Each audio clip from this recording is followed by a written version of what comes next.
So ito mga Lodi, update tayo kasi ang daming mga nagre-reklamo about dun sa na-reset yung pre-staking. Okay, na-reset yung staking dito sa ICE Network. Ngayon, talagang bumaba yung iba. Ako nga bumaba din. Okay? Pero okay lang kasi sabi dun, i-confirm mo lang, okay, pag once na ganito gagawin nyo para hindi siya mabago. Okay? Papakita ko, gagawin natin dun sa account ko. Huwag nyo lang baguhin. Basta confirm nyo lang yung dati, babalik dun yung balance nyo. Kasi ang nagpapakita ngayon mga Lodi, yan yung current amount na kung saan na mine nyo. Hindi dyan nagpapakita yung amount or yung rewards nyo na na-stake nyo. Nagets nyo? Kaya siya bumalik sa normal. Kumbaga wala yung pre-staking na reward dyan. At babalik yan once na hindi mo siya binago. Okay? For example, eto. Kasi sa akin, babaguhin ko eh. Eto siya naka-record, no? Ayan siya naka-record. So, ang gagawin ko, pag tap mo, ayun, pre-stake, di ba? So, pag pre-stake, gumanon ka, ayan, yan yung dati sa akin. Okay? 2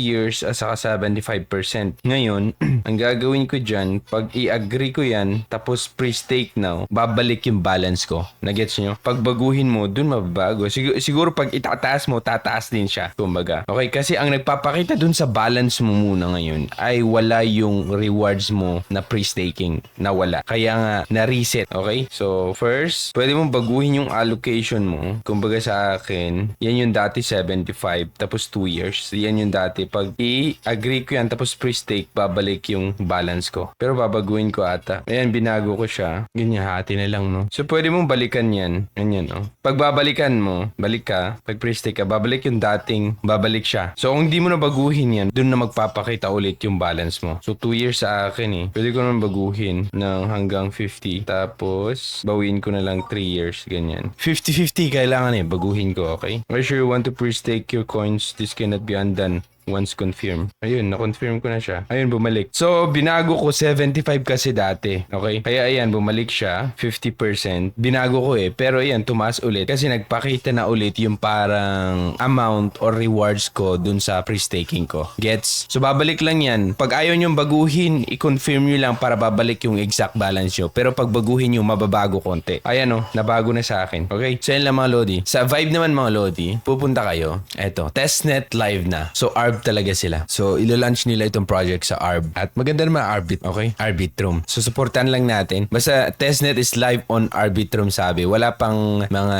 ipinapagawa sa atin kung ano yung susunod natin gagawin. Pero, I think itong testnet na to is syempre yung coins na kung saan mailalagay dun sa Arbitrum, tinitest nila yung network. Ngayon, pag pumunta kayo dun sa Vibe niyo mga Lodi, makikita nyo dun, meron silang ibinigay na testnet na parang NFT ata. Okay? Check nyo, merong testnet doon na nagpapakita.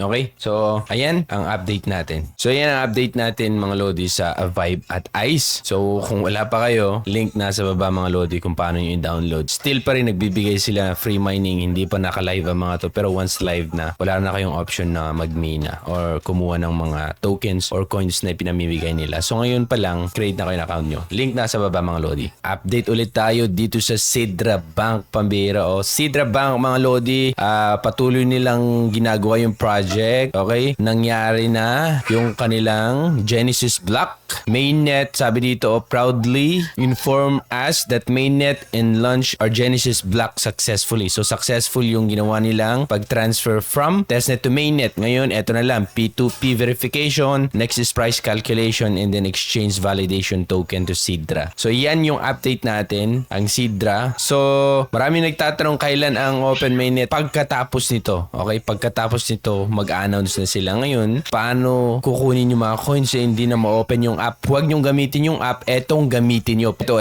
siya. Itong link na to, pag click mo yan, okay? Click natin. Ayan. Okay? Claim mo lang. Ayan. Na-claim ko na siya. So, ang mangyayari dyan, pag bago mo lang na-click yung link, pwede kang mapunta dun sa KYC. Login ka lang dun sa KYC port. Dapat alam nyo yun, okay? Yung password nyo dun. Once nag-login kayo, dito kayo mapupunta. Okay? Ayan. So, yan na lang. 3 na lang kulang. Then, mag-announce sila kung kailan. Syempre, kailan magigla-live itong Sidra Coin, mga Lodi. Kung meron kayong question, lagay nyo sa comment section. And ako si Trogi. Thank you so much for watching. Bye.